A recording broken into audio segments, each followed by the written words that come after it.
The prime ministers of Canada, Australia, and New Zealand, three of the biggest backers of U.S. empire behavior around the world, are calling for urgent international efforts towards a sustainable ceasefire in Gaza. A joint statement says, quote, "We are alarmed at the diminishing safe space for civilians in Gaza.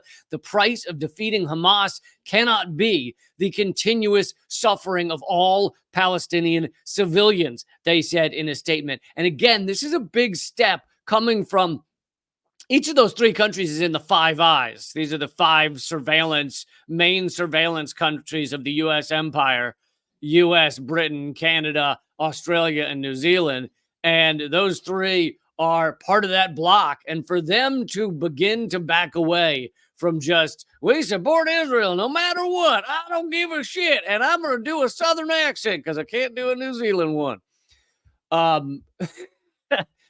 them to back away is pretty crazy. I mean, it shows how insane this genocide is becoming. I mean, well, it's really been since day one, but they're seeing the writing on the wall.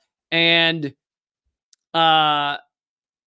this is coming from the UN Special Rapporteur, Francesca Albanese, who she is saying that the Israeli army is fighting everyone and everything in Gaza, which you and I may have known that. We've known that for 2 months now, that they're bombing indiscriminately. They're bombing everywhere. They're bombing hospitals. They're bombing schools. They're bombing medical clinics. They're bombing UN refugee areas. They're bombing everything they can. But it's different for UN rapporteurs to say it. It has a different level of weight, and they tend to be very hesitant on making these kind of announcements. But the UN Special Rapporteur on the occupied Palestinian territories has voiced support for the UNGA proposal to call for a ceasefire after the U.S. vetoed a Security Council resolution. I covered that yesterday on this live stream. If you missed that episode and you want to see it, it's up on my YouTube channel and up on rumble.com/leecamp. But when the U.S. vetoed that ceasefire, they were the only ones to say no. The only ones to vote no was the U.S. in the Security Council.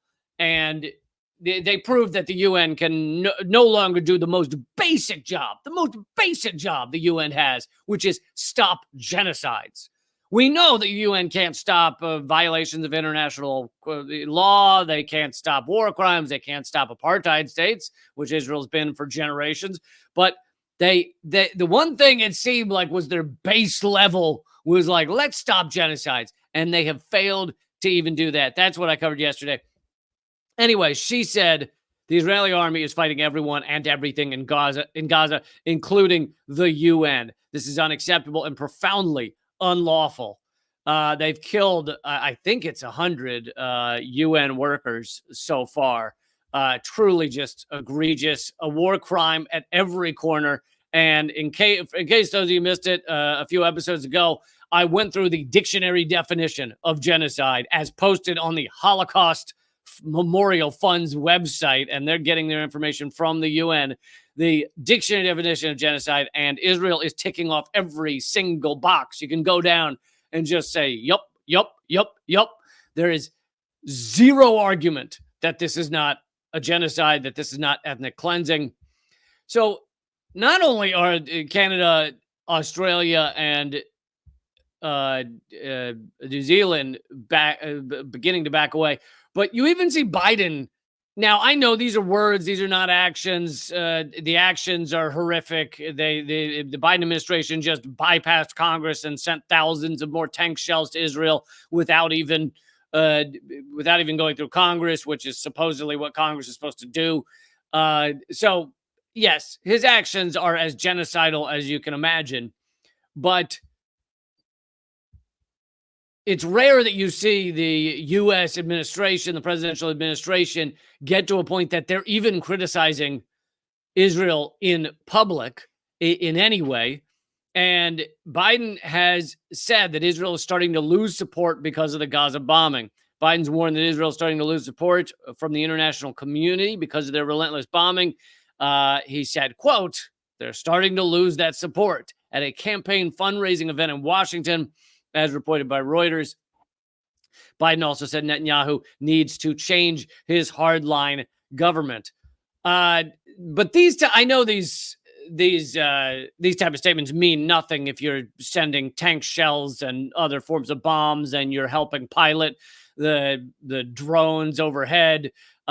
These statements largely mean nothing. But the only reason I would say that this does start to mean something, Biden making these types of statements, is because the U.S. so rarely gives any criticism of the apartheid state of Israel that uh, this shows that they're feeling some pressure. They're starting to feel, because it is impacting Biden's support. Whoever, I don't know who still supports Biden or Trump or any of them, but he's starting to lose support based on this genocide. And so as is the whole Democratic Party, but it really does show that they're feeling at least a little bit of pressure.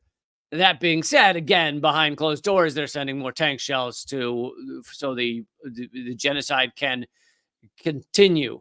But anyway, there's some updates on where things are going right now. This relentless bombing.